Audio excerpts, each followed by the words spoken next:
Salut à tous, on se retrouve aujourd'hui pour parler du FC Barcelone en ce mercredi 3 juillet. On commence tout d'abord avec les joueurs du FC Barcelone en sélection. Et l'année dernière, un joueur à jouer, c'est Rafinha. Il joue avec le Brésil contre la Colombie. C'était un troisième match de poule. Score final 1 partout. Et le buteur côté brésilien, c'est lui, c'est Rafinha, buteur sur un magnifique coup franc direct. Il nous a marqué un sublime but. Regardez, je sais pas c'est à combien, peut-être 30 mètres, j'en sais rien. C'est parti en pleine lucarne.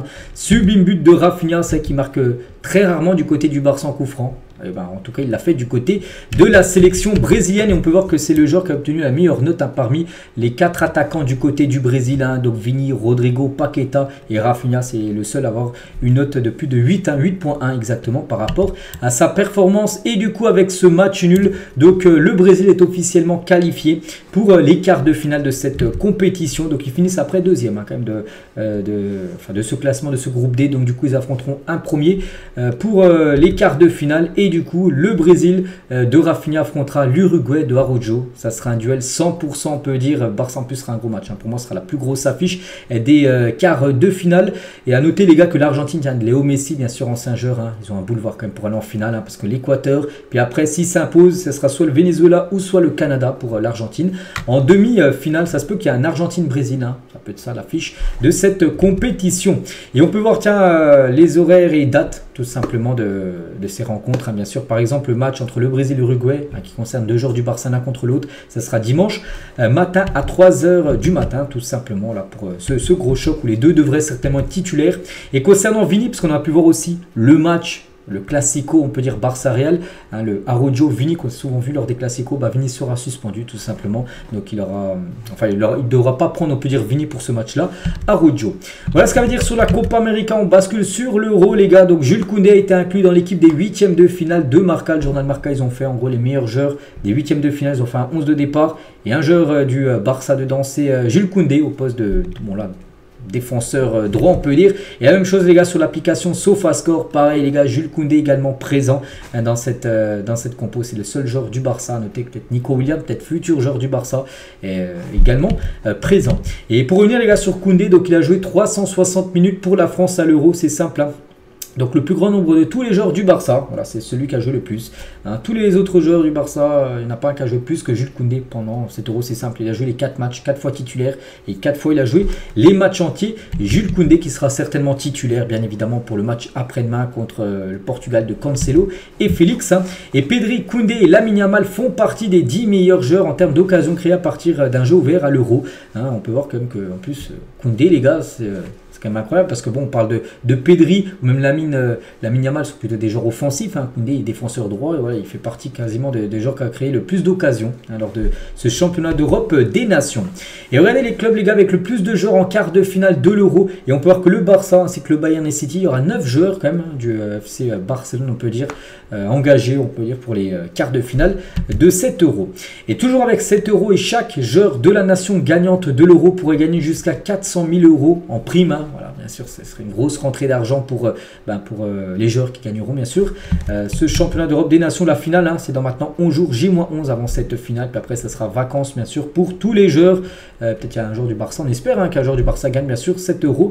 Et pourquoi pas, tiens, les Espagnols, parce que l'Espagne est bien sûr une très grosse équipe. Et tiens, à 2 jours, parce qu'après-demain, c'est le match contre l'Allemagne. Et on peut voir quelques photos. Tiens, Ferran Torres à l'entraînement. On peut voir également Pedri, bien sûr, ou même Fermin Lopez, tout en bas à droite, des joueurs du Barça, bien sûr, présents pour l'entraînement du jour.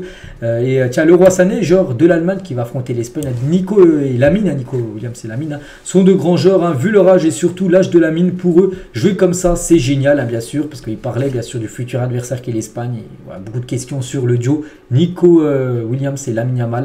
Bien sûr, il sait que c'est 2 très grands joueurs. Et tiens, en parlant de Lamine Yamal, il fait la une aujourd'hui du journal Sport. Panique de Lamine, c'est quoi? Qu'est-ce qui se passe? C'est quoi la panique? Et oui, c'est plutôt une panique parce qu'aujourd'hui, les gars, on peut voir les photos là de l'entraînement. Et en gros, il n'y a pas de Lamine Yamal, parce qu'en gros, il ne s'est pas entraîné, Lamine Yamal. Donc, il ne s'est pas entraîné avec l'équipe nationale aujourd'hui. On ne sait pas ce qu'il a. Mais il devrait bien jouer contre l'Allemagne, sans problème. Mais voilà, c'est pour ça une petite frayeur, on peut dire, du côté de la sélection espagnole. Et tiens, une fresque murale de Lamine Yamal et Nico Williams à Barcelone. Sur un mur à Barcelone, on peut voir Lamine, le joueur du Barça, et Nico Williams, peut-être son futur collègue, du côté du club. Et Lamine Yamal, tiens, sur Nico. Donc, Nico est un garçon accueillant, humble et affectueux. C'est un bon garçon. On pense, c'est vraiment vraiment, même s'il l'a déjà dit, et, ouais, je pense qu'il pourrait le dire tous les jours, les gars, qu'il aimerait que Nico Williams vienne jouer avec lui du côté du FC Barcelone. L'autre une, les gars, cette fois-ci, Mundo Deportivo, ça parle plutôt d'Ansu Fati. Parier sur Ansu Fati, le Barça pourrait peut-être parier sur le joueur Fati.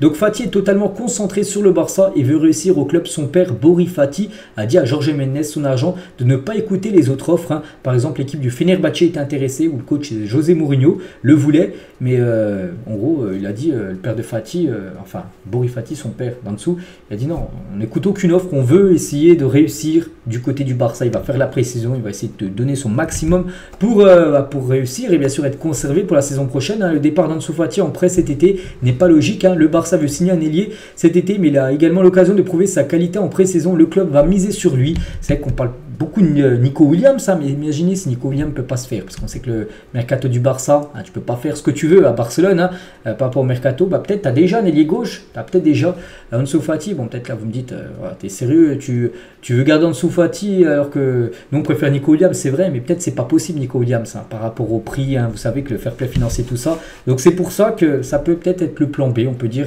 Ansu Fati, il peut peut-être être le futur ailier gauche de l'équipe, même si moi je pense que Nico Williams est bien meilleur, on peut dire, que Ansu Fati. On verra, de toute façon on peut voir voilà, que le joueur fera bien sûr la pré-saison. Tout dépend maintenant d'Ansu lui-même. Il doit travailler dur tout simplement pour montrer vraiment ses qualités aux yeux d'Hansi Flick, pour avoir sa confiance.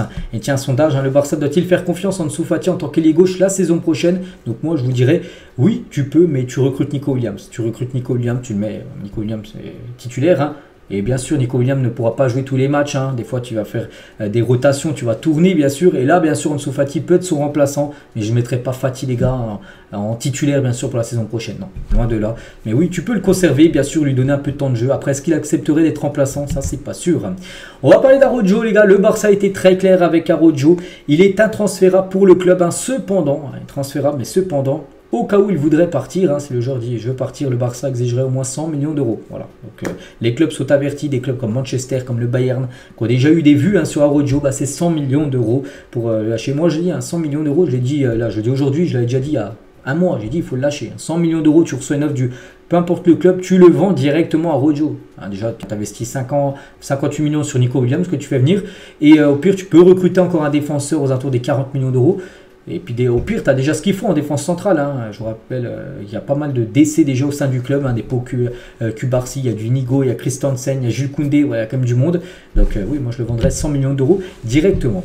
Et au pire, voilà, ce jeune joueur, les gars, Mika Faye.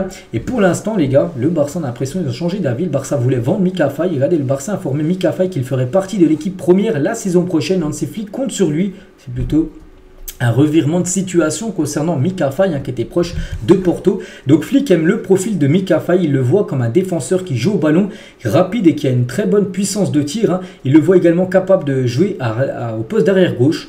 Il est gaucher, donc pour dépanner, même si pour moi il est plutôt un défenseur central, je pense. Mais voilà, il peut dépanner, pourquoi pas arrière gauche. Regardez, Koundé il est bien défenseur central de base, il joue bien à côté droit. Donc pourquoi pas le faire jouer défenseur gauche. C'est pour ça que Flick, du coup, se dit on va peut-être le conserver, ce jeune Mika Faye. Le Barça a toujours dit à Mika Faye que Flick voulait le voir déjà en pré-saison. Déjà, il y a quasiment une chose qui est sûre, c'est qu'il sera là aux États-Unis, là, dans à peu près. Je ne sais plus c'est quand que le Barça se déplace aux États-Unis faire sa pré-saison. Donc après le 30 juin, le club a été encore plus ferme dans cette décision d'attendre encore concernant Faye. Et de ne pas le lâcher trop rapidement, bien sûr, parce qu'il y a des rumeurs où c'était marqué vente imminente il y a à peu près 2 semaines, et regardez, il est encore au club, il devrait bien être observé, au moins on peut dire, pendant la pré-saison. Voilà ce qu'elle va dire sur le jeune Mika Faye. Concernant la saison prochaine, la Liga a annoncé plusieurs changements pour la saison prochaine. Hors-jeu semi-automatisé, c'est un peu ce système-là. Vous savez, pour ceux qui regardent l'Euro, vous avez vu un match de l'Euro, il y a eu souvent des buts hors-jeu, ou tout ça, des actions hors-jeu, où on voit une petite, en graphisme comme ça, une synthèse, un montage, où on peut voir les parties du corps qui sont hors-jeu. Par exemple, là, le joueur en blanc, on peut voir son visage, son genou, son bout du pied. Ça sera comme ça en Liga la saison prochaine. Il y aura une photosynthèse comme ça, et pour voir c'est quelle partie du corps qui est hors jeu en gros. Voilà, ça sera une nouveauté en Liga la saison prochaine. Seuls les capitaines peuvent parler à l'arbitre. Les autres joueurs qui ne sont pas capitaines, s'ils ne viennent pas à l'arbitre, carton jaune. comme c'est le cas lors de l'Euro. Et en cas de commotion cérébrale, un joueur, je sais pas, qui ressent un choc à la tête, un 6e changement sera autorisé. Normalement, il y a 5 changements, mais là, tu pourras aller jusqu'à 6e changement en cas de commotion cérébrale. Ainsi, le 4e arbitre, le médecin du club disent ouais, tu ne peux pas rejouer. Et tu as déjà fait tous tes changements, tu pourras remplacer ce joueur en gros qui a une commotion cérébrale. Mais c'est un joueur par exemple qui est blessé à la cheville, hein, non, tu as déjà fait tes 5 changements. Là, il n'y aura pas de 6e changement, vous m'avez compris. Et à noter les gars, par rapport à la Goal Line Technology, vous le voir ça, on sait, il y a eu quelque chose contre le Real Madrid, hein, souvenez-vous. Et ben, d'après ce qui s'est dit, les gars, elle est toujours pas en place. Hein. La Goal Line Technology ne devrait pas encore être mise hein, pour la saison prochaine en Liga. Rivaldo, tiens, ancien... très grand joueur du club, hein. Donc il y a 58 millions d'euros pour Nico Williams, c'est un prix plus que raisonnable à payer pour Nico Williams. Hein. En gros, il dit que oui, il faut que le Barça aille l'acheter parce que c'est pas le Barça, un autre club. Hein. Il ira payer ses 58 millions d'euros. Nico Williams a tout pour réussir au Barça. Nico s'est distingué par ses performances à Bilbao cette saison et maintenant il se débrouille très bien avec l'Espagne à l'Euro. Hein. Et la célébration de Lamine Nico contre la Géorgie, ils doivent pouvoir célébrer comme ils le souhaitent, hein, tout en respectant les adversaires. Ils jouent bien et dansent comme leur idole. Au lieu d'être critiqués, ils devraient être applaudis par leur personnalité parce qu'en gros quand ils ont marqué Nico Williams, donc Lamine Yamal est venu célébrer avec lui, puis ils ont fait une petite danse tout simplement à la Neymar à l'époque. Donc voilà, il dit en gros qu'ils célébraient en gros comme ils veulent, hein, tout simplement.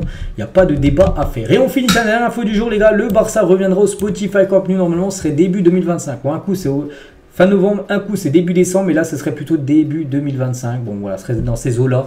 Après peut-être on a peut-être un mois, on ne sait pas encore quel mois exactement, mais voilà, ça devrait être d'ici quelques mois, on peut dire, hein, mais pas pleine capacité, bien évidemment, hein, ça devrait être un stade peut-être aux alentours des 60% de capacité, bien sûr, mais pas que le stade dépassera les 105 000 places hein, quand il sera fini en 2026. Donc voilà ce qu'elle va dire aujourd'hui, j'espère que ça vous a plu, on se retrouve demain, bien sûr, demain jeudi pour le prochain numéro. Allez,